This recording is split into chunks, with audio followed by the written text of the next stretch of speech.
Recently, Jon Jones made fun of Daniel Cormier during a seminar. DC responded to Jon on his YouTube channel.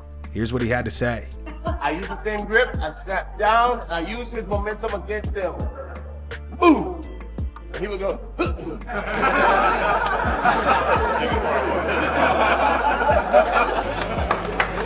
While it seems as though he wants to give me my flowers, he likes to make fun of me. You know, people say stuff like Jones lives rent-free in DC's head, da-da-da. What about him? He's doing a seminar and he's doing 3 things talking about me. DC used to throw this overhand right and get into the high crotch. Compliment. DC fought very aggressive. So I would do this and he would make this sound. I wonder if he gets the same thing that I get when I respond. Because in many instances, I am responding to what was said about me. Jon, for a long time, has done that. But he comes out smelling like roses on the other side when I respond. In response to what he said, that was a tremendous game plan. I love the sound he made that I would make when he would knee me in the belly. Because for a long time, he's called me fat. I got to see the fat under his chin for the first time. And it's so crazy too, because for a long time he called me fat. I remember one time I had a picture and I had my fat rolls off the side and he would make fun of me.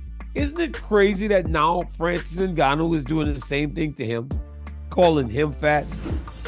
Alexander Volkanovski's coach Eugene Behrman reveals that Volk does not have any symptoms after the knockout loss to Ilya. Behrman says that was not the case when Volk got knocked out by Islam. He says regardless, Volk definitely needs to rest before fighting again. Speaking to Combat TV, Behrman said in terms of his symptoms, he doesn't have any symptoms, which was not the case in the last knockout against Islam Makhachev. There's so many variables when it comes to having a knockout and how many symptoms you suffer and all that. I don't know the science behind it, and I'm not going to begin to try to understand it, but he seems to be not as affected by this concussion as he was by the last one. I wouldn't be able to tell you why. He definitely needs to rest. He needs to rest his head. He needs to be sensible, but he also will be very keen to get that rematch this year.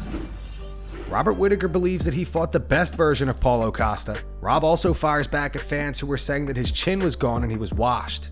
You know, I was mentioning it in the fight week leading into it that I've prepared for the best version of Costa.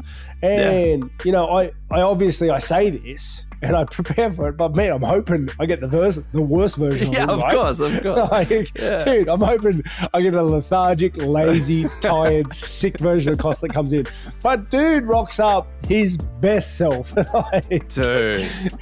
That was in my opinion, and it's upsetting because that was the best version of Costa. His kicks, his speed surprised me. He was much faster than I thought he would be. Well, that I think he's actually shown in other fights.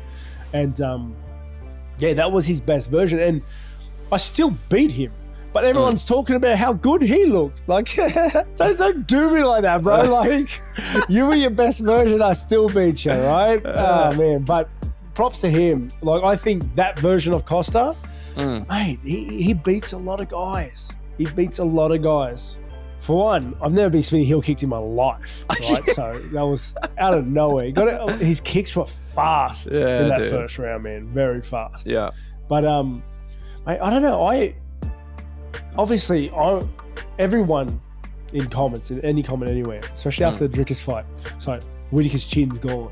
Whittaker's chin's gone. Whittaker's chin's gone. He's a wash. Mate, my chin's back. I don't know where it went on vacation, but it's back, dude. He's come back and he's clocked in because, man, that kick should have killed me. Nate Diaz is not very happy with Daniel Cormier.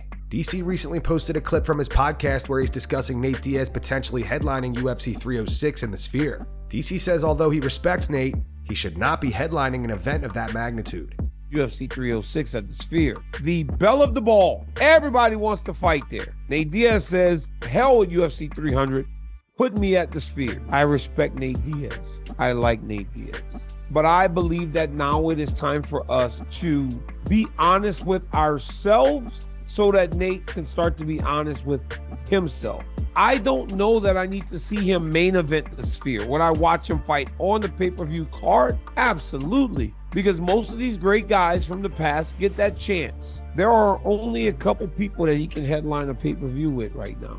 That's Conor McGregor and possibly George Masvidal. While the name value is exciting, Nate Diaz, the fighter, isn't that guy anymore. And he'll get mad at me and he might say something to me when I see him. I don't know. I don't really care. We have to tell the truth.